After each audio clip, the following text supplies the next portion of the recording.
Hello குட்டீஸ், Tamil kit stories with மீனுல இன்னைக்கு என்ன கதை பார்க்க போறோம் தெரியுமா?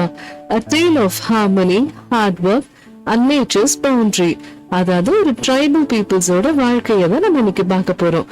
ஓகே குட்டி சுட்டீஸ், வாங்க கதைக்குள்ள போலாம். ஒரு அழகான கிராமம் இருந்துச்சான். அந்த கிராமம் மலையோட அடிவாரத்துல இருந்துச்சான். இவங்க எல்லாம் மலைவாழ் மக்கள்னு சொல்லுவோம் இல்லையா? இவங்க எல்லாரும் மலையை சார்ந்து மலையோடையே தான் இருப்பாங்களாம். அவங்க ஊரே பார்க்க ரொம்ப இயற்கை நிறைஞ்ச மாதிரி பச்சை பசேரனு, மிருகங்கள்லாம், குருவி சத்தங்கள் அப்படி பாக்குறதுக்கு ரொம்ப அழகா பிரமிப்பா இருக்குமா அவங்க ஊரு. அங்க பாத்தீங்க அப்படின்னா மலைக்கு கீழே உள்ள வயல் எல்லாம் அவங்க நெசவு செஞ்சுட்டு இருந்தாங்க. அதுல பயிரிடுவாங்க, நிறைய மரம் எல்லாம் வளர்ப்பாங்க, செடி வளர்ப்பாங்க விதைய விதைச்சு. அதுதான் அவங்களோட தொழிலா இருந்துச்சா. அது போக அந்த காட்டுலயே என்னென்னலாம் விளையுதோ அதெல்லாம் அவங்க சாப்பிடுவாங்க. அவங்களுக்கு மழை மட்டும்தான் பிரதானமான ஒரு தோழனா இருந்துச்சு. எப்ப மழை வருது, அந்த காலத்துல கிளாக் எல்லாம் கிடையாது. சூரியனை வச்சு, மழைய வச்சு, மேகங்களை வச்சு அவங்க என்னென்ன நடக்க போகுது அப்படிங்கறத அவங்க கணிச்சு பார்த்துப்பாங்க. அதே மாதிரி அவங்க மழைவாழ் மக்களுங்கிறனால மிருகங்கள் எல்லாமே அவங்களோட ஃப்ரெண்ட்ஸ் மாதிரி தான் இருந்துச்சு. இவங்க இந்த மலையில இருந்து என்னெல்லாம் எடுத்துட்டு வராங்களோ அதெல்லாம் வச்சுதான் அவங்க வீட்டுல உள்ள கேர்ள்ஸ் எல்லாருமே சேர்ந்து சமைப்பாங்களாம். வெறும் பழங்கள், காய்கறிகள், அந்த மாதிரி இயற்கையா கொடுக்கப்பட்ட ஃபுட்ஸை மட்டும்தான் அவங்க சாப்பிட்டுட்டு இருந்தாங்களாம். இதனால அவங்க உடல் ஆரோக்கியம் ரொம்ப நல்லா இருந்துச்சா. அப்புறம் இவங்களோட குட்டீஸ் எல்லாம் இருக்காங்க இல்லையா, அவங்க என்ன பண்ணுவாங்க, அவங்களுக்கும் இங்க விளையாடுறதுக்கு வேற என்ன இருக்கு, ஆறு, மலை, காடு, இதுதான் அவங்களும் சுத்தி சுத்தி விளையாடுவாங்களாம். இவங்களுக்கு ரொம்ப இயற்கை நிறைஞ்ச மாதிரி இருக்கனால இந்த குழந்தைங்களுக்கு எல்லாம் ரொம்ப பிரமிப்பா இருந்துச்சா. எவ்வளவு அழகான பூக்கள், எவ்வளவு அழகான மரங்கள், ரொம்ப அழகா இருக்குல்ல இந்த போட்டிங் கூட அப்படின்னு ஒவ்வொரு குழந்தையும் ரொம்ப சந்தோஷமா இருந்தாங்களாம்.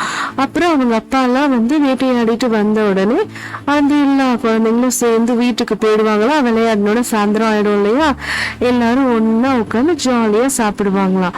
அப்புறம் அவங்க மலைவாழ் மக்கள் இடம் இல்லையா, அவங்க எல்லாருக்கும் ஒரு திருவிழா வந்துச்சா. அவங்க நைட்ல ரொம்ப ஜகஜோதியா சூப்பரா டான்ஸ் ஆடி, ஆட்டம் பாடி, கொண்டாடி கணக்கெல்லாம் கொண்டாடினாங்களாம். அதாவது அவங்க எல்லாருமே எல்டர்ஸ் ரொம்ப மதிப்பாங்களாம். சோ பாரம்பரியமா அவங்க என்னென்னலாம் பண்ணாங்களோ அதை தொடர்ந்து பண்ணிட்டு வருவாங்களாம். இப்ப எல்லாரும் ஏதாவது கேட்கணும் வைக்கணும் அப்படின்னா கூட அவங்களோட எல்டர்ஸ் கிட்ட அவங்க ப்ரே பண்ணி கேட்பாங்களாம்.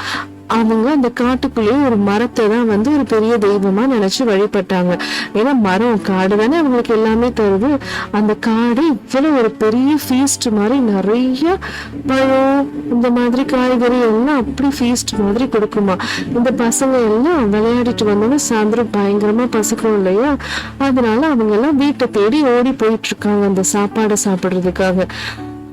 அதுக்கப்புறம் அவங்க எல்லாரும் சேர்ந்து ஒன்னா உட்கார்ந்து பேசிட்டு இருந்தாங்களாம். என்னென்னலாம் பண்ணலாம், எப்படி எல்லாம் நம்ம காட்டை பாதுகாக்கலாம் அப்படின்னு சொல்லிட்டு. நம்ம பாதுகாக்கிறதும் இல்லாம நம்ம பாரம்பரியத்தை நம்ம குழந்தைங்களுக்கும் சொல்லி தரணும் அப்படிங்கிறதுக்காக அந்த குழந்தையும் கூட உட்கார வச்சுட்டு அந்த கதையெல்லாம் சொல்லி கொடுத்துட்டு இருந்தாங்களாம். அதுக்கப்புறம் அவங்க வீடெல்லாம் தங்கியிருக்காங்க இல்லையா, அவங்க வீடெல்லாம் ரொம்ப அழகா இருக்குமா. அதுவுமே நேச்சர் ஓரியன்டா தான் இருக்குமா. அவங்க எல்லாருமே குடிசை மாதிரி தான் வீடு கட்டியிருப்பாங்க. அந்த காலத்துல கல்லு, மண் அந்த மாதிரிலாம் எதுவுமே கிடையாது. மரம், கிளையெல்லாம் இருக்கு இல்லையா, அதை வச்சுதான் இயற்கையான முறையில அவங்க வீடு கட்டியிருப்பாங்க. அவங்க வீட்டு பக்கத்திலேயே மிருகங்கள் எல்லாம் வரும். அதனால அவங்க வீடு எல்லாருமே ஹைட்டா கட்டியிருப்பாங்க. கொஞ்சம் அதுல ஏறுறதுக்கும் அந்த மரக்கட்டைகளை வச்சு ஏணியா பயன்படுத்தி தான் ஏறி இருப்பாங்க. அவங்க வீடு ஒண்ணு களிமண்ணு, அதுக்கப்புறம் குச்சி, கம்பு, அப்புறம் ஓலை, இந்த மாதிரி காஞ்ச இலைகள், இது கயிறு, மரத்தோட கொடியெல்லாம் கயிறாக்கி இந்த மாதிரிதான் அவங்க தண்ணியை யூஸ் பண்றது கூட மண்பானை, அந்த மாதிரி பொருள், ரொம்ப இயற்கை பொருள்ல தான் அவங்க எல்லாமே ரீயூசபிள் பொருள்ல மட்டும்தான் அவங்க வீடு கட்டினாங்க. அதுக்கப்புறம் எல்லாரும் சந்தோஷமா நைட் ஆனா அந்த இரவு மேகங்களை ரசிச்சுக்கிட்டே, வானவில், அப்புறம் நட்சத்திரம், இதெல்லாம் ரசிச்சுக்கிட்டே ஒன்னா உட்கார்ந்து கதை பேசிக்கிட்டு இருப்பாங்களாம். அவங்க வீட்டு பக்கத்திலேயே தண்ணி அவ்வளோ சுத்தமா, அவ்வளோ கிளியரா இருக்குமா. ஏன்னா அது எந்த மாசுபடையாத தண்ணி இல்லையா, அதுவும் இல்லாம அங்க மான்குட்டி எல்லாம் அந்த தண்ணி கிட்ட குடிக்க வருமா, வீட்டு பக்கத்திலேயே தான் இருக்குமா.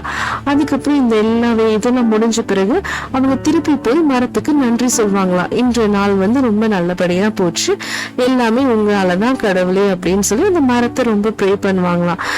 இவங்கெல்லாம் யாரு? Tribal peoples. இயற்கையோடு சேர்ந்து இயற்கையோட வாழ்ந்து இயற்கையோடய இருக்கவங்க. இவங்களை நம்ம கண்டிப்பா மதிக்கணும் இல்லையா? அதுக்காக நம்ம என்ன பண்ணணும் குட்டீஸ், நம்மளும் இயற்கையை நல்லபடியா வளர்க்கணும்.